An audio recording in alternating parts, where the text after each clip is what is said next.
Okay, you're welcome to the Building a System of Play webinar. Um, just a couple of items to draw your attention to that's on the screen. Just make sure your camera and microphone are turned off. It'll be just easier on the session where you'll be able to hear there'll be no noise in the background, and it'll be much easier to communicate with you on the webinar itself. For your information too, we'll also record this webinar, and we'll share it along with a few different items there tomorrow concerning the Building the Systems of Play. Just for your information, that I'll be coordinating the chat tonight and the presentation. I'll be assisting Paul and providing the feedback to your answers. So there will be a few tasks that Paul will be doing. So if you can have a pen and paper ready, just to answer a few simple tasks that Paul will provide during the presentation, and you can feed your answers through the chat box there, and I can feed them back directly to Paul, because Paul can't see the screen because he has it on full screen for his presentation. So that's my role tonight, to mediate between Paul, yourselves, and the presentation. So without further ado, I'll hand you over to Paul. Paul, are you tuned in? Yeah, there's 39 in the presentation there at the moment, Paul.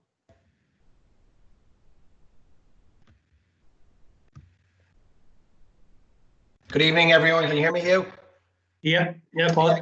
Good evening, everyone, and hopefully everyone is doing well. Tonight we are going to look at systems of play and how to choose, develop, and coach your team. Now, systems of play is a very broad topic, and we probably could have a number of webinars on it, but tonight we're just going to focus on building and developing a system and what's involved in that. So probably for me as a coach, previously, a couple of years ago, probably wouldn't have focused a lot on systems and stuff like that, and probably would have spent January, February, March probably doing a lot of pre-season stuff and physical stuff, and probably didn't look at this at all. And then then would be expecting my players to be, have a system perfected for championship in June or July. So now as a coach, I would use this. I would work a lot on systems, and I would spend a lot of time with players, and a lot of the sessions I would do all year round would consist of working on stuff for systems of play.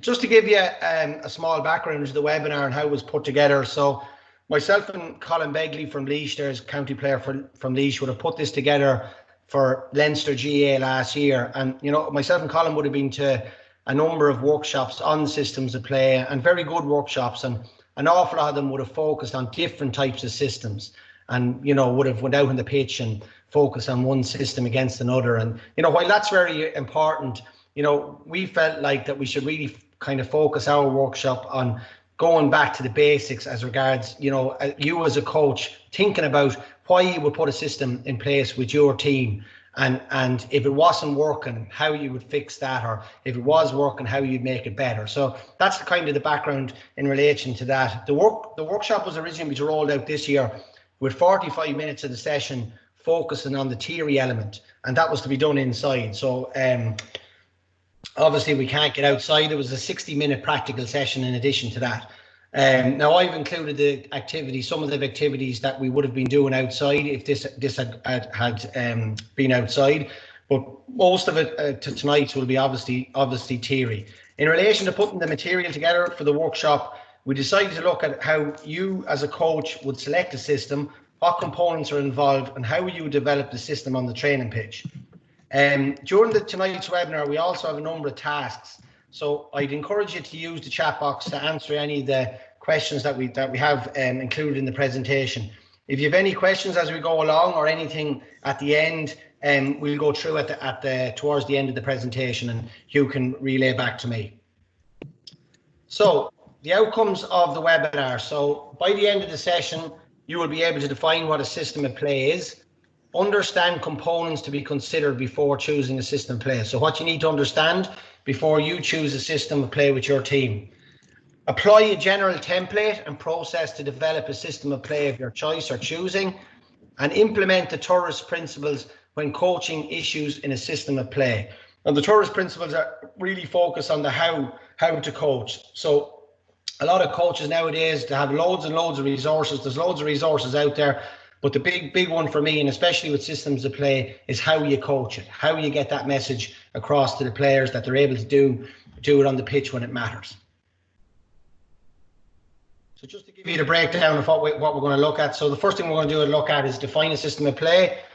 We're going to look at a few examples of systems of play, components of a system of play, choosing a system of play, developing a system of play, and then break down and coaching of systems of play. Okay. Now, some of that, as I said, relates to the outdoor activity, but I have the drills included, and we'll go through them at the end. So hopefully, when we get back out in the pitch, you'll have a fair understanding of the activities. Okay. So to get started, the first thing I'd like you to do, and you can use the chat box for this, okay? And even think of your own team here as a coach, okay? Or even maybe something that you would have seen as a coach. So what is a system of play? So what do you understand by a system of play? And maybe give an example of one you may have used as a coach, okay? So we'll give you a minute there to put that into the chat box. So what do you understand? What does a system of play mean to you? And give an example of one you may have used as a coach. So that could be a defensive one, it could be an attack one, whatever you used as a coach, maybe with your team, or maybe you would have seen an inter-county team using on television or in an inter-county match during the year, okay? So we'll just give them a minute there, Hugh, in relation to that. So what is a system of play? And give an example of one you may have used as a coach.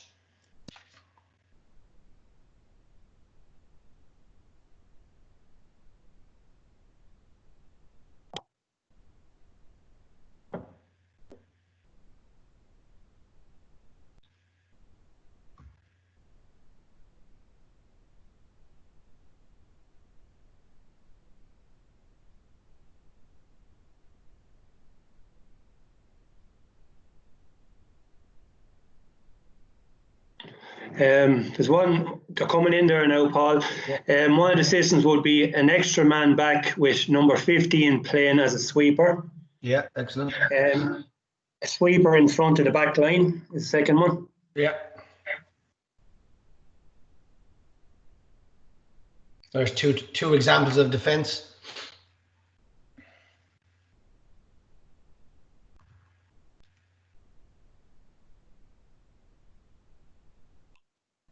You can just imagine, Paul, if the Sunday game was on Sunday night and you were looking at a Leinster Championship match or a National League match, and you were observing even from your home sitting room, and you were looking at how Dublin or Kerry set up, what would you see? So that would be basically what you'd see. It'd be what the system to be using, like.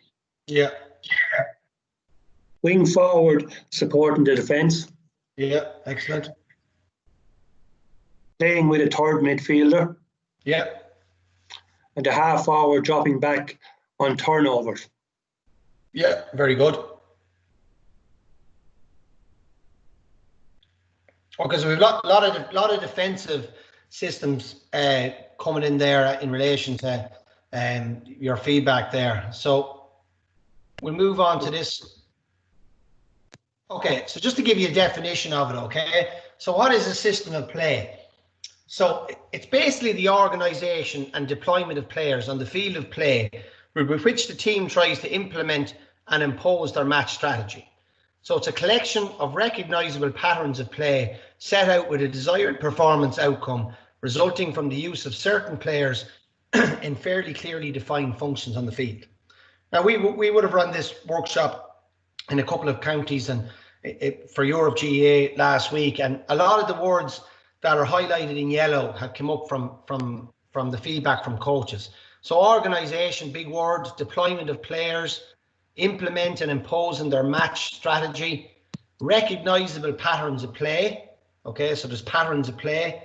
And then I suppose a really, really important one for me, players in fairly clearly defined functions on the field, so that players know their roles and they know their functions on the field. Okay, so that's just the definition of a system of play, and I think it explains it. The words highlighted explain it really well. Organisation, deployment, implement, match strategy, patterns of play, and players in fairly clearly defined functions on the field. These are some examples of systems of play, okay? And you're after coming up with some, and there's loads more, okay? And there's some systems of play that haven't even been designed yet, okay? Coaches will be working on systems of play in years to come, and these are just some of the ones that I have seen and I have used a lot, okay? And these are my understandings of these, okay? So in relation to sweeper, okay, that was mentioned, okay. My view of a sweeper is one player coming back, okay, to help. So if that was the 15 or the 12 or the 11 or so forth, okay, to come back, okay. A double sweeper then would be the 2 players coming back, okay. So two extra players coming back from either 8, 9, 10, 11, 12, 13, 14 or 15, okay. My understanding of a blanket defense is when 3 or more players come back, okay. So if it's 3 coming back or 6 coming back or 8 coming back, I would view that as a blanket defence to help the 6 backs that are there in position already. Okay, tandem defence. So tandem defence would be, and the word tandem would have came from basketball. So and you see that a lot in basketball. So tandem defence will be where a 12 or a 10 would drop to the 5 or 7 position or the 6 position, and maybe 5, 6 or 7 would drop off as a sweeper, okay. So you're moving from a forward position, taking up the position of the 5, 6 or 7, and the 5, 6 or 7 or the 3 of them, if the 3 players came back, would take up a role as an extra defender, okay. So that's your tandem defense, okay. And as I said, it's a basketball term and used a lot in basketball. So there are 3 examples of defensive systems, okay.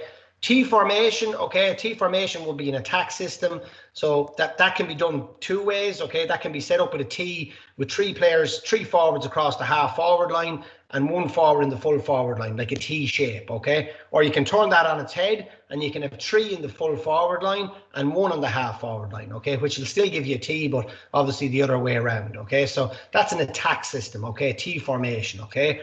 Spine system would be where you would have 3 or 4 or 5 players in a spine position, maybe from the 14 out to the 45. So would have been literally in a line where they would leave space left and right for the players to run into. Okay, so that's used. I've seen a number of teams using that. Okay, so that maybe a team is playing extra bodies back, and it leaves a lot of space left and right for the forwards to run into. Okay, so that's your spine system. So that's another attack system. Twin towers, we're all familiar with that, and obviously the likes of Kieran Donaghy a couple of years ago, or if you have two players that are fairly tall, you can put them in on the edge of the square, and we can kick in a lot of high ball in them. So if you have 2 players like that, that's obviously a good system to play from an attack point of view. A traditional man-on-man is a system. It wasn't mentioned. Some coaches mightn't view that as a system, but it is a system. Okay, 15 going out and 15. We're pushing high on the kick out. Our 6 backs our 6 forwards are marking the 6 backs for the kick out, and they're pushing high on that, and they're responsible for their player if they get it. Okay, as is any other player, to stop the pass. The middle third one is a new one, and I would have seen this a lot last year with Dublin ladies football team, and I think it's one that will come in to the game, as the years go on, or even this year. Okay, and it's kind of 3 areas, within the 2 14-meter lines. Okay, so a coach would select three middle areas from one 14-meter line to the other, and the team would collectively defend in them 3 areas and attack in the 3 areas. And I think the good thing about that is if you turn the ball over in defence, you have a lot of forwards in the middle third, because they're after working back there as regards defending. So the middle third one, it's dependent as regards where the coach wants the players to defend, but all them players work a lot in them 3 third areas in the middle of the pitch between the 2 14s. So they're just some examples of systems of play, okay? And, it's up to you as regards to what system you come up with. These are some ideas. Some of them might suit your team, some might not, okay? But I think what we're going to go through tonight is the process of putting that together and why you would select any of them systems, or what systems that you want to design yourself. So the next task, what I'd like the coaches to do is, what key components do we need to understand when understanding and implementing a system of play? So what key components do we need to consider when understanding and implementing a system of play? So if you're gonna put in a certain system of play with your team, what what components do you need to consider? Okay, because we see, like, you know, over the years, I would have seen a lot of coaches watching teams playing and say, right, we're going to go back and we're going to play like that team. Okay, without even actually thinking, you know, what we need to understand here, what we need to consider before we put that in with our team. Okay, so obviously, if you're going to play a running game and you're not fit, you know, that's not running for a system of play. Okay, so what I'd like you to do in the chat box is there, what key components do we need to consider when understanding and implementing a system of play? So what do you need to consider? So just give you a minute of that, please. Yeah, well, they're coming through there at the moment, Paul, so we kick on. Naturally, the ability of your players to perform in the system would be one. The player's strengths and weaknesses. The attributes of the players themselves, the strengths and weaknesses of the players, the fitness of the players, what system the other team will play to counteract your system, the strengths of the players involved, the communications that's involved to make sure the system is implemented and working properly, and the individual players' abilities to cope within that system of play, and the club's tradition throughout the process and on their game style. And naturally, the right message from the coach to implement the system play. Excellent. Yeah. Some really, really good answers there. And, you know, one that jumped out there, and, you know, I've done a few of these workshops and it hasn't come up, but communication there, somebody mentioned. The communication ability of your players is huge. And we look at that here now. So some really good answers there. So components of a system play. So what key components do we need to consider when understanding and implementing system play? And there's some really, really good answers came out. And these are just some I would have put up based on the workshops that we've done already. Okay, so stakeholders. Okay, so who are the stakeholders? The players. Okay, so the players are huge in relation to consider, you know, when you're putting a system of play with your team, because ultimately when they cross the white line, they need to know how to implement that system of play. Okay, you shouting on the sideline for a system of play is not going to work. Okay, because there's just too many players that have too many roles, and it's not going to work for you. Okay, so the players have to have a big involvement in it, and we look at that a little bit later on. But the players have to have a major input. The coaches as well, in relation to, you know, does your coaches have the ability to implement the system of play that you want to implement with your team?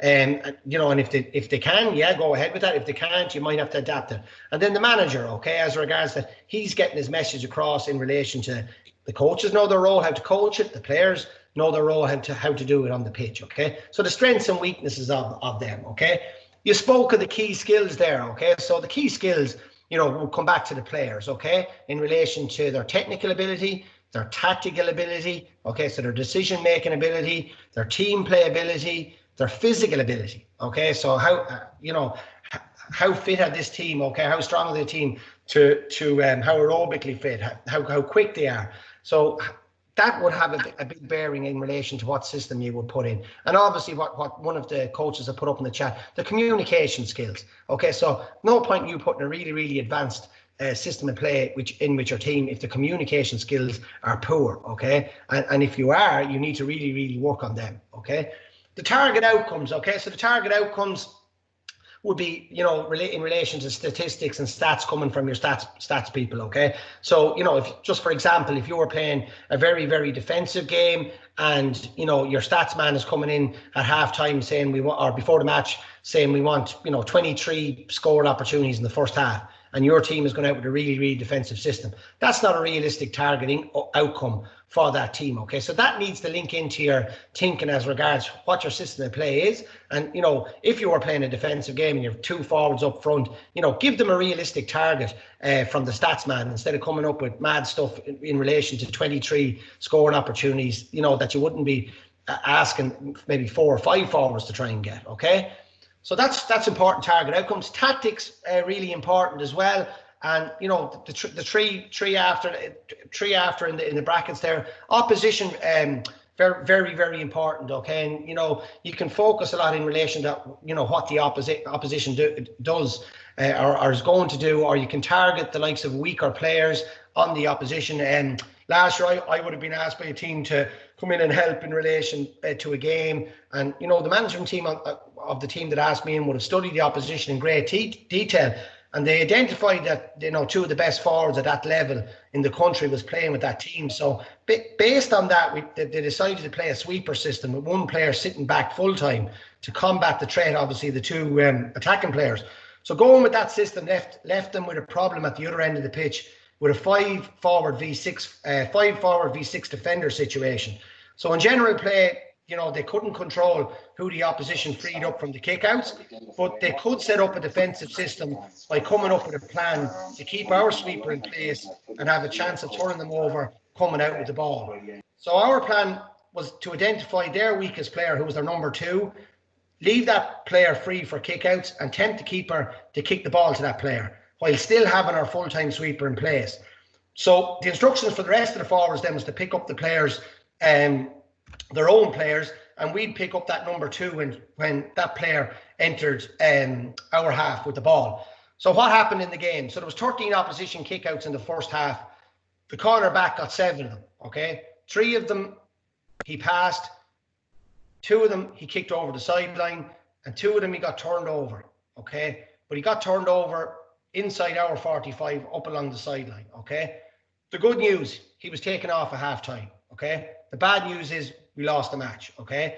There was many reasons why we lost the match, but that was one of the reasons, okay? So of the 4 balls he lost, we got 1 score off it, okay? So he lost most of the balls up along the sideline in our half, okay? So inside our 45, okay? So in hindsight, we'd half the plan right, okay, as we identified the right player, but we didn't select the right area to make contact with him, okay? So what we should have done, and we did in the second half, but we should have made contact with that player inside the half, okay? So we let that player come into our own half, and most of the time when he lost the ball, he lost it in areas that were really, really no benefit to us, okay? So when you're thinking about opposition, you really need to focus on, the weaker players, but also focus on the areas where you're going to try and turn them over, okay? Conditions would be obviously weather, things like that in relation to, you know, if you're going out with a defensive game and you have a gale force wind with you, can you adapt your system, okay? Or are you going to still play with X amount of players behind the ball, even though you have a gale force wind? You know, you look at Jimmy McGuinness a couple of years ago, they played Dublin, they were beaten in an Ireland semi-final, and he didn't change his system. He kept the system the same way. But the following year, he added much more attack system to the defense system, and obviously the rest is history, went on and won in Ireland, okay? So the conditions are important. That can you adapt your system when there's conditions, especially weather elements, okay?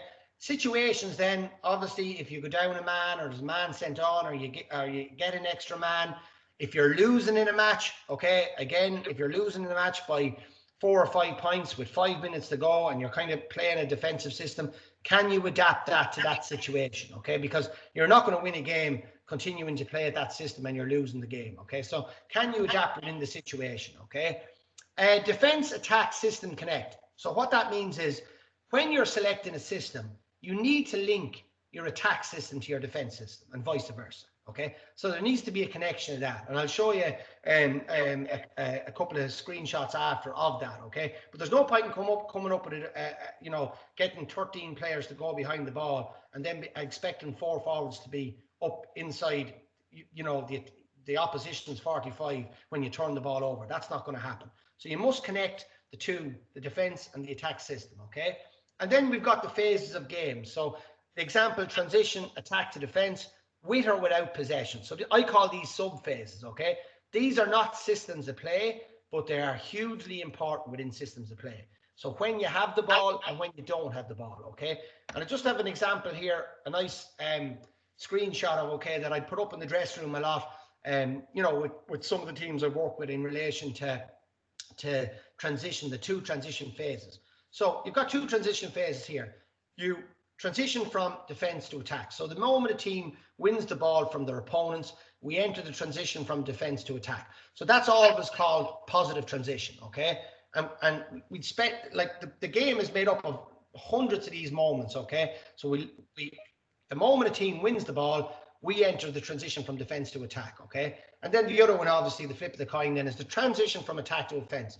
So the moment a team loses the ball to their opponents, we enter the transition from attack to defense. So that's called negative transition, okay? So if we lose the ball from a kick out, goalkeeper kicks it to number 2, we are now in negative transition, okay? So what's our defensive system, or what's our setup then from there, okay? Likewise, if we turn the ball over inside our D, what's our positive transition? What way are we set up front at that stage, okay? So I think that's a nice visual, okay, in relation to transition to defense, win the ball, transition to attack, lose the ball, transition to defense, okay?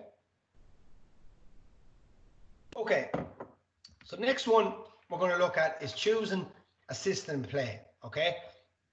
And there's 2 ways you can do this, okay? And there's no wrong way, okay? So do you build your players around a system or a system around your players, okay? So which do you do? Myself personally, I always try to work a system around the players that I have, okay? But there's nothing wrong with selecting a system and building your players around that. But to do that, you must do a SWOT analysis, okay? So you must look at the strengths, the weaknesses, the opportunities, and the threats, okay? And just to give you a very simple example of that, okay? So just for example, if we're going to pick the system, so we have a system, we're going to build our players around that. We have to do a SWOT analysis on that, okay? So just for example, we just pick a simple system like sweeper, okay? So what's the strengths of a sweeper system, okay? You have extra cover at the back, okay? That could be a strength of it, okay? What's the weaknesses of it? It's probably going to leave you in a 5v6 situation in general, and it's going to leave you in a 5v6 on the opposition kickouts, okay? What's the opportunities playing a sweeper, okay? We're going to have extra cover at the back, and we're going to probably have an extra player for our kickouts, okay? What's the threats to that system, okay? So what if a team puts an extra player up on our sweeper, okay? You might say that mightn't happen, but I've seen it happen in loads of matches, okay, where 15 is dropped back and the next minute 5 ends up in the sweeper as an extra forward for that team, okay? So that's a threat to that, okay? So whatever system you're building your players around, you need to do a SWOT analysis on that system. What's the strengths of it? What's the weaknesses of it? What's the opportunities within it? And what's the threats to it, okay? And that's really, really important. Now, if you go on the other one, okay, as regards, and I particularly would work on this one, a lot as regards working a system around the players that I have. So this time you would do a SWOT analysis on your players to select a system, okay? So this, based on your SWOT analysis of the players that you have, you should be able to come up with a system. So what's the strengths? So I'll just give you an example of a team, just a team I might have worked in the last 2 or 3 years. So, the strengths of them, good aerobic team, good at hand passing the ball through the hands, okay? So that could be a strength, okay? What's the weaknesses of that team? So they're poor high fielders and they're poor kick passers of the ball, okay? So I'm collecting all this information based on the strengths and weaknesses. So weaknesses, poor high fielders, poor kickers, strengths, good aerobic team, good at hand passing the ball through the hand. So what's the opportunities within that? Okay, so the opportunities based on the strengths and weaknesses there would be to play a running game or play a running game through the hands, okay? What's the threats to that? The threats would, do I have a panel to play a game like that?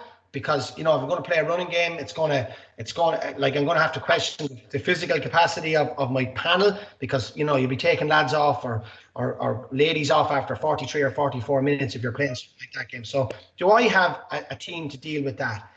And if we meet a blanket defense, can I turn the ball over quick enough? Okay, so that would be threats as regards to the system or to the system that I would be going to pick with based on the player's ability, okay? So in relation to what system you're playing, you are choosing a system, build your players around that system or a system around your players. But whichever way you decide to do that, you must do a SWOT analysis of it, okay?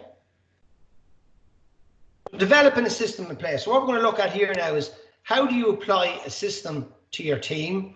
How do we properly develop a system of play and a sample system of play run through process and activity, okay? So the activities, as I said, would have been some of the activities we would have been doing out in the pitch, but we have them included here at the end, okay? So, process of developing a system of play. Okay, so when we're developing a system of play, we need to follow this process, okay? So inputs, okay, and we spoke about that. So we need the inputs from the manager, okay? So what system of play the manager wants to play, okay? Inputs from the coaches. So, you know, in relation to question the manager about it, question what they have to do on the training pitch, and then obviously the players. And I would involve the players hugely in relation to selecting systems, okay? Give them ownership of the system, okay? Like if you go in and say, right, we're going to play a blanket defense and don't ask any of the players, you know, you're going to get negative from the players straight away. So ask the players, what do they think might work for this team? Involve them in it, okay? Make sure they know in relation to the system that you want to play. Guide them in that direction, okay? Processes, okay? So systems. So we spoke about the attack system, the defense system, how they connect, okay? The roles, that everybody knows their roles, okay? So every single player knows their role on the pitch. And I would even go a little step further on that they know the role of everybody else, okay? Because communication, you know, comes into systems of play hugely. And if I'm a corner forward and I'm telling the number 10 or number 12 to drop back into a position, you know, I need to know what his role is, okay? Before I'm just shouting at him, you know, not knowing what his role is, okay? So roles are hugely important, that everybody knows the roles within the system. And then obviously your coaching. Okay, so your coaching is involved hugely in the process, and how you coach the players, how you question them, how you challenge them, okay, how you involve them in that system, okay. And then obviously you have your outcomes all the time. So your outcomes are, you know, when you're practicing your system, when it's taking place, or obviously then in the matches, okay. So it's constant training and constantly in the matches on your outcomes. Okay, so what I have here is, okay, and they're just a couple of screenshots of different systems of play and different ways of looking from an attack and a defense point of view, and, you know, from trying to get a team to help you set up your system. But basically what I wanted to show here was just how you can see here in the picture how well this is coached, how everyone knows their roles, okay, and really good examples of systems and how they're linked together, okay. So this is from a couple of years ago, a Dublin Senior Football Championship match between St. Vincent's and Ballymun, okay. And on that day, Ballymun were playing a defensive system of 12 players. You know, when they lost the ball, they had 12 trying to get inside the 45.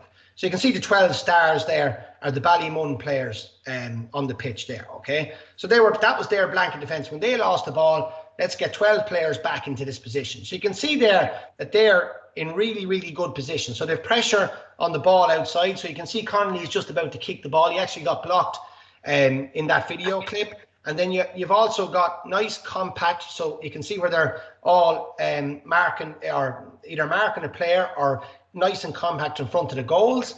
And they're all, you know, the 12 of them are very close to either inside the 45 or very close to that, okay? So when the coach was talking to that Ballymun team, he was obviously, you know, would have to explain a blanket defence, okay? So, like, if you look at this here, he would be explaining, like, what a blanket defence function is. So a blanket defence function, in my opinion, is to protect the area closest to the goals, which they're doing there, okay? So that's the area where the teams make the highest percentage of their shots. The blanket defence system tries to force the opposition into taking lower percentage shots from further away from the goals. So the crucial part of any zone defence is that players have designated roles and cover specific areas of the pitch, as opposed to marking man for man and allowing themselves to get pulled out of position. So you can see they're not getting pulled out of position at all. They're nice and compact. They're defending the danger area and the pressure out the pitch. So to be effective as well, it requires huge communication to both put pressure on the ball out top, as well as clogging the area in front of the goals. Okay. So yeah, Paul, just come in on that there as well. There, just looking at that from a screen point of view, it's about kind of buying into the system and the concept of where they should be positioned. They're looking around, covering the angles, and every player is really understanding their role, even though the ball could be the opposite side of the field. Players know they still have a job to do if the ball is the other side of the field or whatever, you know. Yeah. Sacrificing their own game. Yeah, like it's a more collective effort, and it's really well coached here. And you know, I like the 2 or 3 players on Diarmuid Connolly. Like they've recognised that Connolly is obviously one of the best forwards in the country, and they're putting pressure. Like if you don't put pressure on Diarmuid Connolly there, if you took them 3 players out of there too, he'll go over that 45-metre line, and that's over the bar. Okay, so a lot of teams when they set up blanket defences, they don't put pressure on the ball at a certain point. So that's really, really important. And I'd also like you to look at St. Vincent's as well in this, okay? And St. Vincent's from an attack point of view are fairly well set up as well, okay? So if you see the player closest to the goal, they're keeping their depth. If you see the 2 players out right, you know, and even the player here to the left, they're keeping their width. They're not getting sucked into that D, you know, and blocking up the centre, and they're not committing a huge amount of bodies forward, okay? So they've a lot of, I think it's Carl Diamond out here, you know, they've 2 or 3 players out here, you know, that if it breaks down, that they can get the ball back in. So they're not getting ahead of the ball, okay, on that, okay? So from a St. Vincent's point of view, you know, these teams at that time were, you know, 2 of the top teams in Dublin. Like they're really, really well set up from a coaching point of view. And I think the picture really shows what good coaching looks like in relation to systems of play. Now, in the bottom right-hand corner, I'd also like you to look at this as well, okay? And this shows the connection of the system as well, okay? So obviously you can see an awful lot of bodies here, but there's bodies not involved in the play here, okay? And they're on this here, okay? So this is basically the system connection, okay? So on that day, as I said, Ballymun were playing 12 when they lost the ball back to the 45.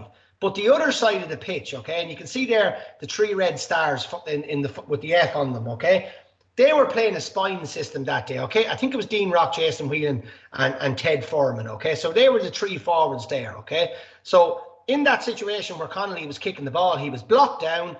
The Ballymun number 6 got the ball, and when he looked up, the connection to the system, he could see his 3 forwards in a spine, pop the ball left or right to them, okay, if that was on, okay? So there was the connection on that. And likewise, St. Vincent's, you can see the blue were playing with an extra sweeper, because obviously you're dealing with like Jason Whelan, who was on the Dublin Inter-County panel, and obviously Dean Rock, who everyone knows, and Ted Foreman, probably really one of the best club footballers a couple of years ago in Dublin, or forwards anyway. And you know, that's what, if you were going to leave them on a 3-and-3, you were going to be in a lot of trouble, okay? So St. Vincent's would have played an extra sweeper there. But it's a nice visual just to show you the connection between the 2 systems, okay? That when they turned the ball over, they had bodies up, and they had a setup up front to get the ball to. And likewise, St. Vincent's had a system to try and counteract that.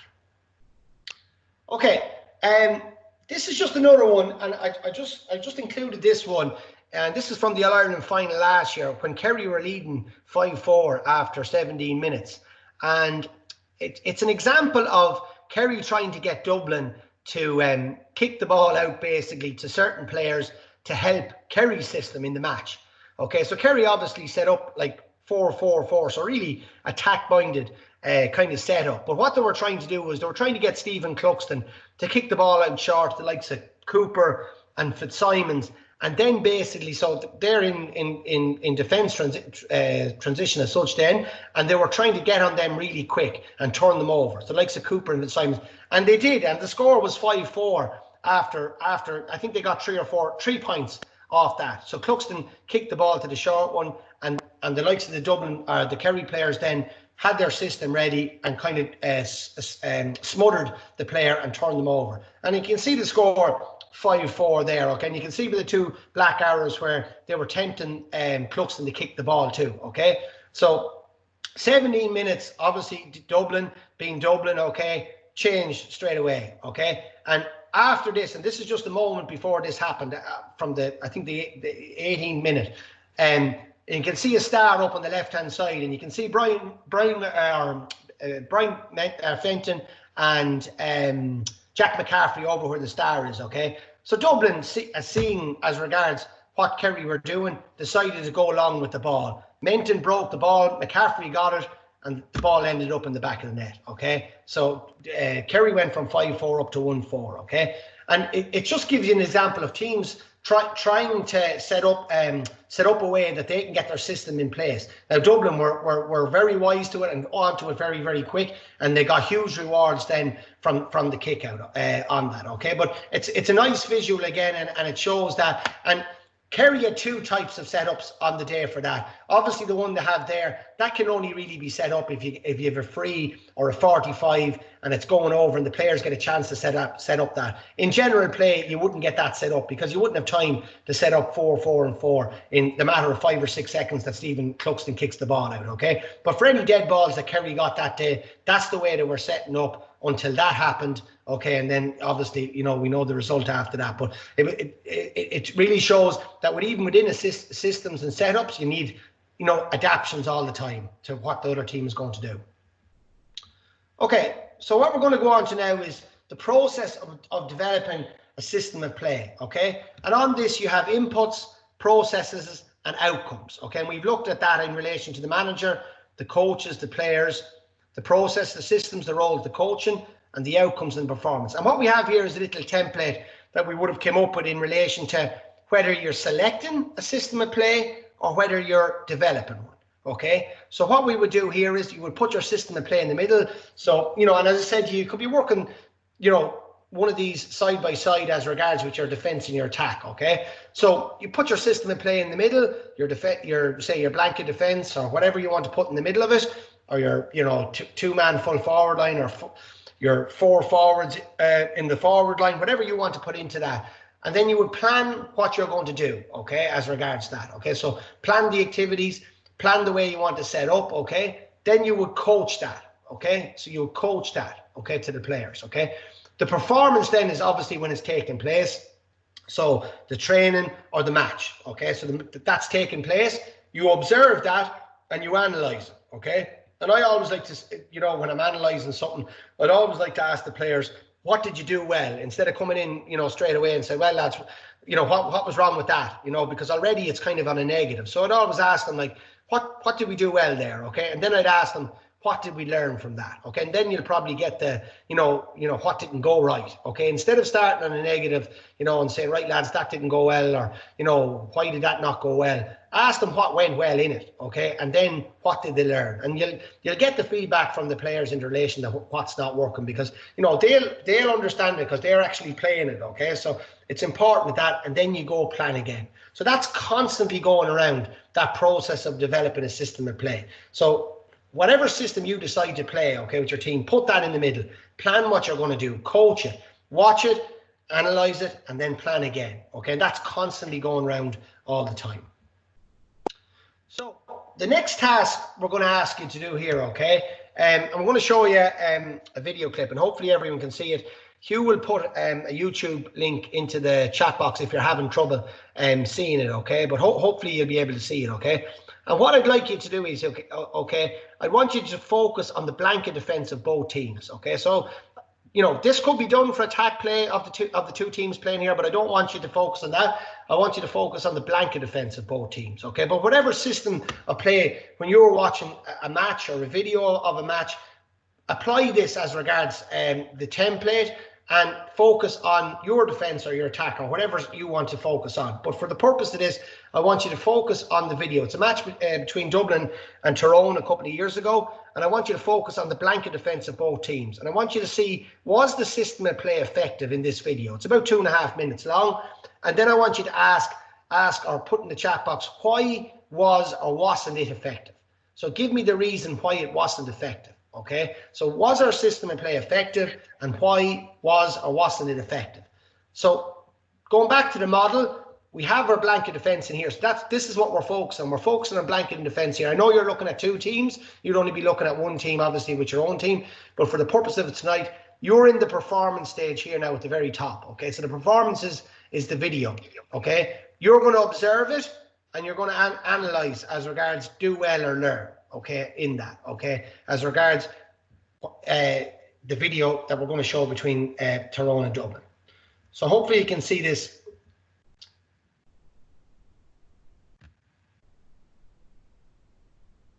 Tyrone has been very difficult to live with. The finishing has been absolutely wonderful. Very high standard, scores from difficult conditions, and the goal was an absolute it was the collector's item.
So, as you can see by the video, was the system of play effective for both teams? Okay, and you can see that both teams that day were very, very defensive. You can hear the commentator saying there was Dublin had 15 behind the ball, Tyrone had 14 behind the ball.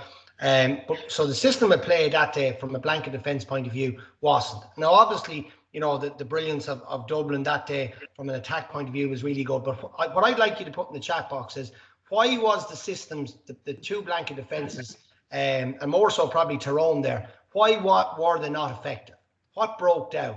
So if you can put whatever you seen there, or might be just 1 point, why wasn't it effective on the day? And as you as coaches, when you're watching your own teams, should be watching the videos and kind of going through it like that in relation to, you know, was it effective, and then why wasn't it? Okay.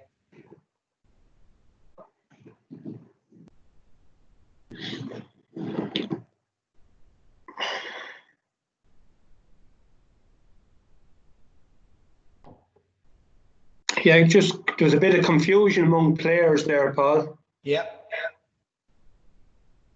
So that could be communication issues,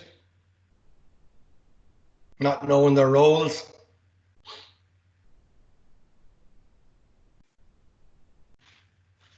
Maybe when you're thinking about some of the players got in their own way, and the Tyrone players did not stick to the roles. Too many following man with the ball. Yep. Allowed players to cross the 40 into the scoring positions. A lack of intensity by Tyrone players, not enough pressure on the ball. 3 players swarming 1 player, left other players free. Yep. Movement of Dublin players was excellent. Yep. No pressure on the possession player inside the 45 by Tyrone defending. Poor communication, not intense enough tackling. No pressure on the ball when in the danger area. Not all dog runners were picked up, so players got field position. Too much free space given to Dublin. So Yeah, really, really good answers there. I suppose, you know, we're showing you the video to, you know, that's the way we should be thinking as coaches as regards when we're looking at how our systems are working. Like if you were looking at that from a Dublin perspective, from an attack point of view, you'd be really, really happy with that, okay? And you'd be just trying to bring it then to the next level or putting a few adaptations on it. But if you're looking at it from a Mickey Hart point of view there, you know, and even a Jim Gavin one from Conor Callan's tackle there, you know, you have to start looking at why it wasn't effective, and then how do we improve this through our coaching. So we have to look at, based on what you're after, you know, as coaches, they're giving me back, okay, how do we improve this through our coaching? So we have to identify the issues, what we've seen in that video clip, and then bring them to the training field that it's not going to happen again. So these are just some of the ones, and some of the ones that, you know, we would have seen coming up on a lot of the workshops that we've done so far. Some of the ones that you've come up with there as well could be added to this, but just for the purpose of this, we just narrowed it down to a few. Okay, so there was 1v1 tackling issues within that. Okay, so I mentioned Conor Callan there, and you know, I think Colin Kavanagh went by him very easily. So, you know, in a lot of defensive setups, 1v1 tackling, there's an issue. 2v1 tackling, 3v1 tackling, there was issues with that there was two players from Tyrone and Dublin players, and you know, they weren't effective. They weren't smothering that player, or they weren't getting the block on. Defensive unit, so you'll see an awful lot of times here that Tyrone had a lot more numerical advantage, but they didn't use it, okay? So they weren't using their numerical advantage. And then defending the scoring zone. So that was mentioned by some of the coaches in the chat there already. So they were getting sucked out of the danger zone. Their individual positioning was poor, and I know we couldn't hear it obviously on the video, but the communication then obviously was a big issue. Okay, so some players didn't know their role, and here's a team that had played really, really well and really defensive prior to that match, and then were just cut asunder by themselves and by the brilliance of Dublin's attacking play. Though I've also added in the bottom there, attack to defence transition phase. Now, we didn't see that in the video, but I think it's an important area that, you know, as coaches, we really need to focus on, especially with systems, that sub phase, because we're always going from attack to defence or defence to attack. So we need to practice that, okay? You know, obviously we need to practice it without that first, but then we need to practice it getting into that position, because, you know, bar you're going to play permanently with X amount of bodies inside your own 45, you'll always have players coming from attack to defence and defence to attack, okay? So it needs to be worked on, okay? So coaching a system in play. So this focuses on the Torres principles, okay? How you coach and what you coach, okay? And, you know, as I said at the start, it's very important that, you know, what you coach, but more important, in my opinion, is how you coach it, okay? And how you test the players, how you tweak the activities, and how you challenge the players, okay? And everything then is obviously game-based coaching, okay? So, you know, you can have your drills or your activities, you know, to tidy up certain things, and we'll see that in a minute. But ultimately, you know, the game should be the main focus in relation to systems of play, okay? So how you coach and what you coach. So how you coach, okay, so these are the Torres principles. A lot of our coaches will be familiar with these. I think they're really, really applicable to systems of play, as I said, and I'm not taken from, you know, your strength and condition coach or any of them, you know, when they're out in the pitch and they're doing running activities, okay? A lot of it is, you know, theory as regards, you know, numbers and lines, but a lot of the systems of play, you really have to test and challenge, okay? You have to question the players, okay? So testing and challenging, all players should be challenged. So every player should be challenged within the systems of play. Understand the players at the center of the game. So it's very, very important that you understand the players at the center of the game. Resembles the game, so I spoke about that. So make sure your activities are game based, okay? So as I said to you, if you have to tweak in relation to tackling or, you know, shooting or stuff like that, that's fine, but bring it back to the game all the time. All players involved all the time. So the beauty about systems of play, you can use all the players that you have in relation to doing systems, okay? So, you know, if you have 6 players marking 6 and you have 1 or 2 left over, you can put 1 as a sweeper, 1 coming in with the ball, you know, all kinds of things like that. You can play 2 sweepers in and 3 coming in with the ball. Whatever numbers you have, you can adapt it very easy. And obviously then should always be enjoyable, developmentally appropriate and holistic GEA experience, okay? So if lads are playing games, okay, or they're playing game-based activities, okay, systems of play, they'll enjoy that, because ultimately when they go out and play at the weekend on a Saturday or Sunday, they're going to be doing that. They're going to be playing that, okay? So you're practicing what you're going to play. But this is just something. I was at a conference about 2 years ago, and Jim Gavin spoke at it, and he referred to this Dale's cone of experience. So Dale's was a US educator, a US teacher, and it just focused on basically people generally remember 10% of what they read, 20% of what they hear, 50% of what they see, and 90% of what they do. So ultimately, coaches, you know, it's basically by doing is where they're going to learn, okay? And ultimately, if you get your players doing it on the pitch and ultimately taking control of it and coaching them themselves in the pitch of where to go and where to drop and where to, you know, where to push up into, you know, that's where the real learning is. And then you have your systems of play.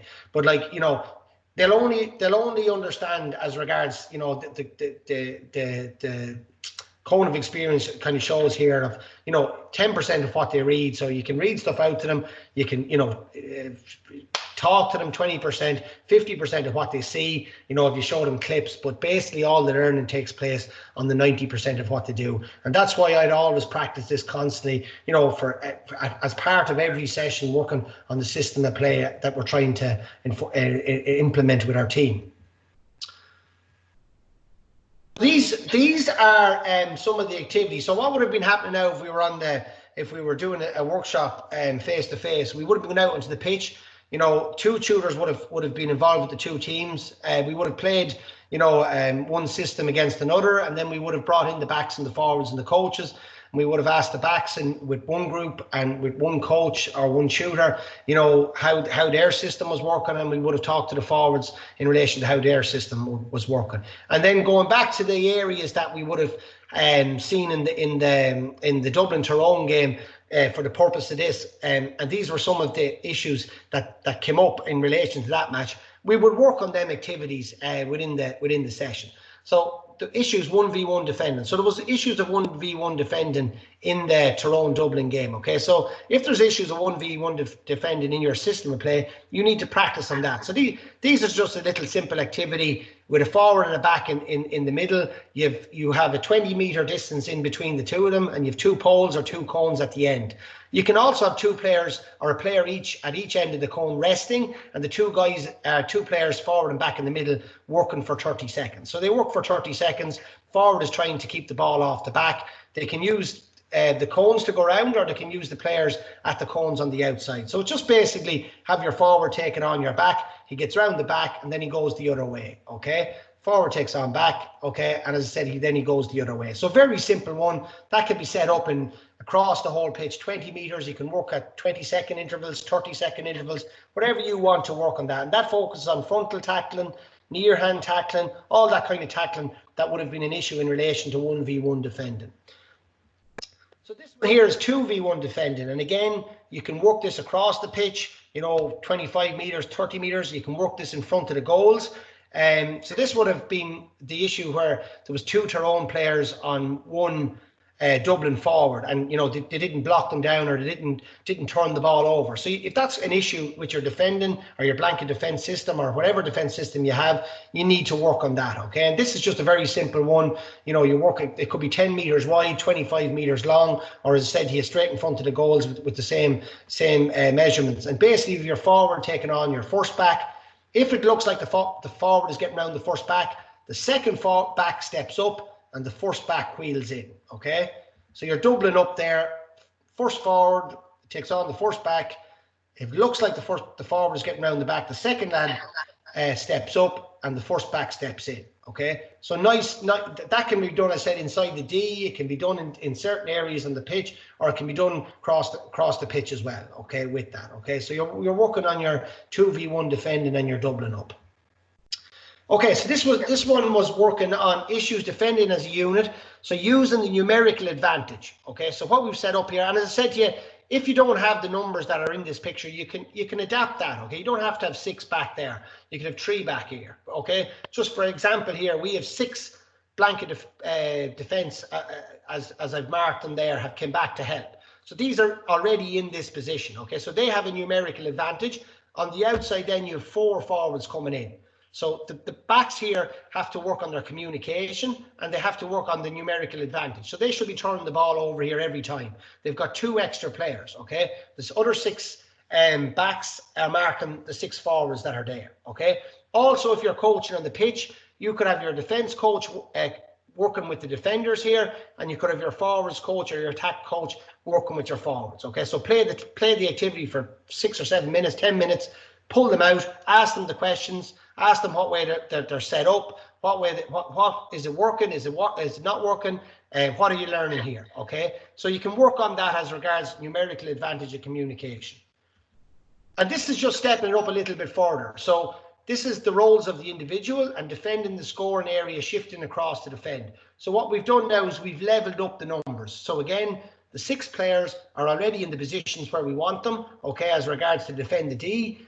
And then we've got 6 players coming in, okay? So now roles of individuals are really, really important, and shifting across. So if the ball is coming down the right side, that everyone is looking where the ball is, looking where their position is, and they're not getting dragged out of that D area, okay? So that needs to be practiced a lot as well. As I said to you, the last 2 activities are with them set up in the area, that players know where to be standing when they get back, because there's no point in getting into the transition end of it, which we look at now in a second, if you don't know where to get back. And you can also use, if you're starting off with a minor team or something like that, you can also use little markers, not the hard ones, the really light ones that will knock over, they're not going to break someone's ankle, but you can put them down in the areas where you want them to defend, okay, on that.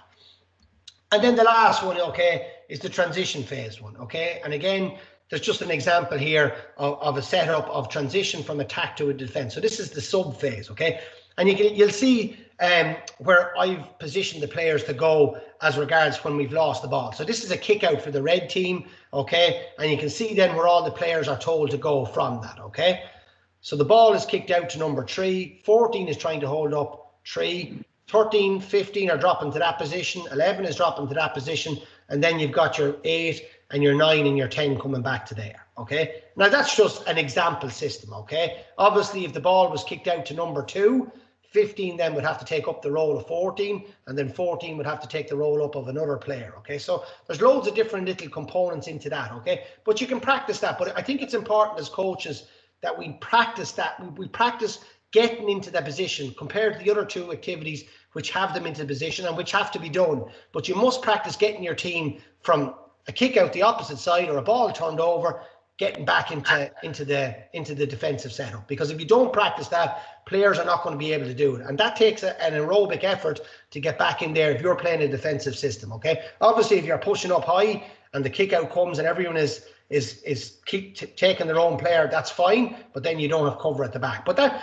again, going back to the opposition, you could be playing, maybe you don't have to do that, okay? You could be playing a team that you're a lot stronger and you're going to push up on that, okay? So that's just something as regards sub-phases and transition from attack to defence.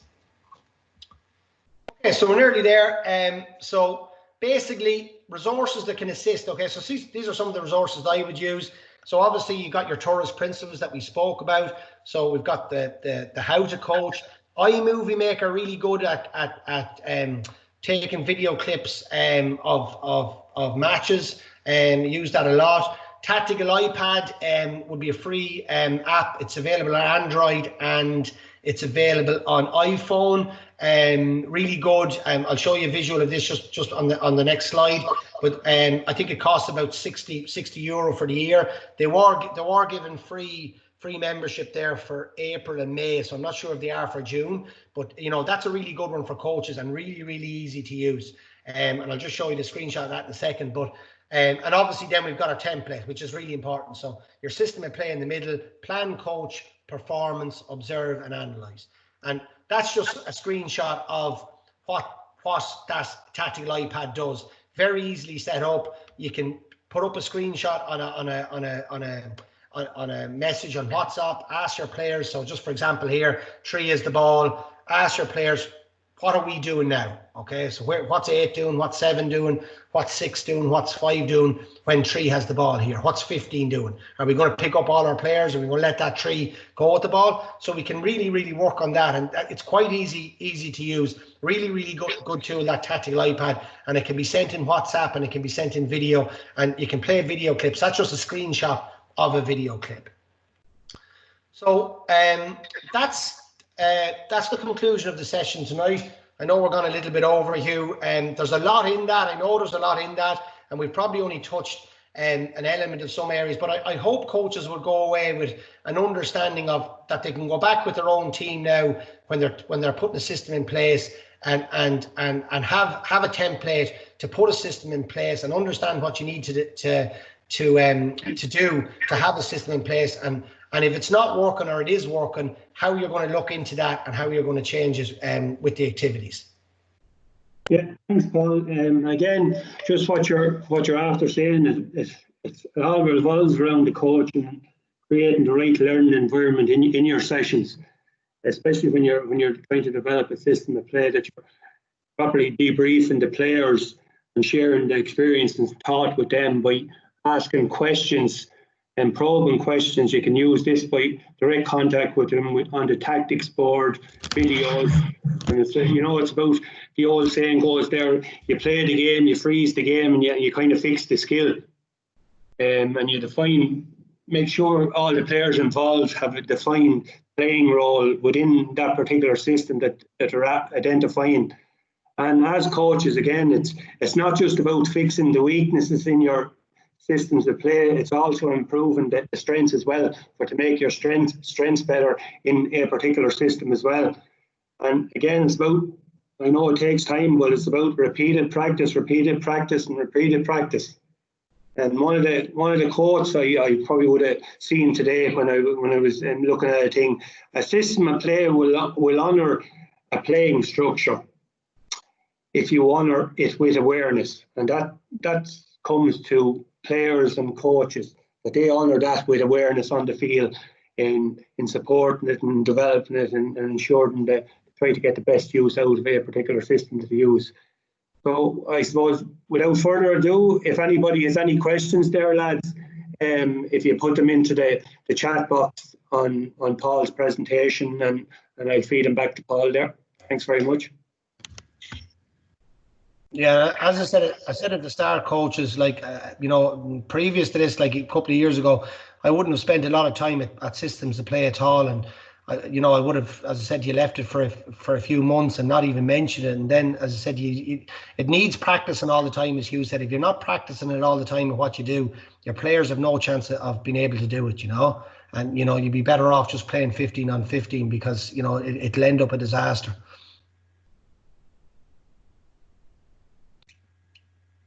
There's no questions as such coming in, Paul, but they're all, I think, just complimenting you there on your presentation there tonight, the way it was professionally done and well organised and presented. So again, I'd like to thank you for that. And I'd also like to mention that to all our coaches on the webinar tonight, that the biggest GA coaching survey was sent out during the week and last week to all GA clubs in the county and in the province and in Ireland, really. Just an insight into your coaching role and needs. And the GA are targeting, there Paul has it up there now, the GA are targeting about 10,000 responses. It only takes 15 minutes to complete, lads.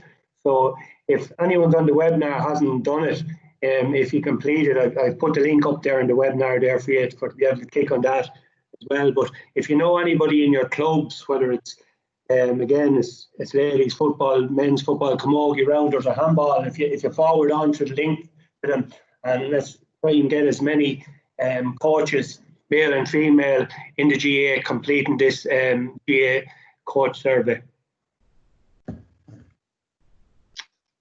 Well, I think that's about it, Paul. So I don't think there's any questions there. So if you want to just. Oh, there's one question after coming in there, Paul. In terms of building a system, do you recommend building it in blocks through strength and conditioning, or work it with most of the players involved? I can't really read that. Can you hear me, Paul? Yeah, I can hear you. Yeah, sorry, what did you say?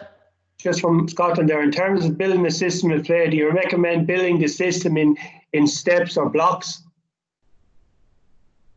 Yeah. Well, like you or can small-sided games there. You mean? Yeah. Like, so you could work, like, for instance, like, 5v5 games. Say you're working on some sort of defensive system, you could have a 5v5 on a small pitch, and when a team gets a score, you could get the 5 players, or to sprint back into the defensive system before the other team gets the ball out, like, that kind of stuff. So yeah, definitely small-sided games, depending on your numbers as well. Loads of 6v6 and stuff like that as regards, and then bringing your extra players back. So yeah, would do it in blocks, because a lot of time club coaches, you won't have 30 players in a training session, so you got to adapt the numbers that you have. So small sided games, whatever system you're going to play, you can adapt that to the numbers that you have. Grandpa. Here's another one there. Should a club adopt a system of play, say from under 15 up, so it's consistent? Good question, yeah. And, like, I suppose if I was up in Crossmaglen Rangers, they'd answer here, yes. Me personally, I don't know. I think you can have a style of play, but I think it's for me, it's about the players that you have.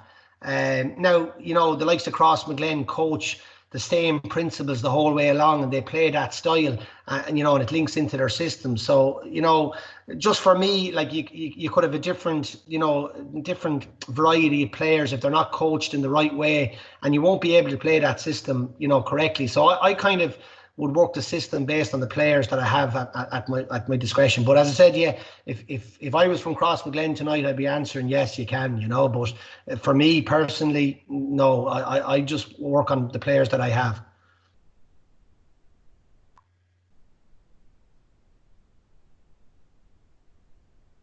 I think that's about it. So, Paul, so again, I'd like to thank you on behalf of Wicklow Coaching again for presenting that webinar tonight there to our coaches. Yeah, no problem. Thanks to all the coaches for tuning in. Thank you. Thank you.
Oh yeah.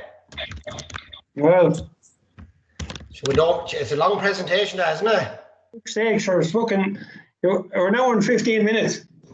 I should be in bed. I was going to hop in with a question there as well. Very Then well. 110, thank God. Only delayed with your questions now, Cara. took a while to get going, didn't they? Jesus, they did. Yeah. I don't, Paul, my fucking video, my internet went for about 3 minutes in it, and then it came back. Yeah, because you were saying I was gone, but your internet must have went. Yeah, it came back anyway, so I hope it's still recorded when it came back. I'd say it would, yeah. I didn't stop it there now, so I'll probably. It was a good. The sound in your video stopped after about 20 seconds for me. That's the only issue I had. Right.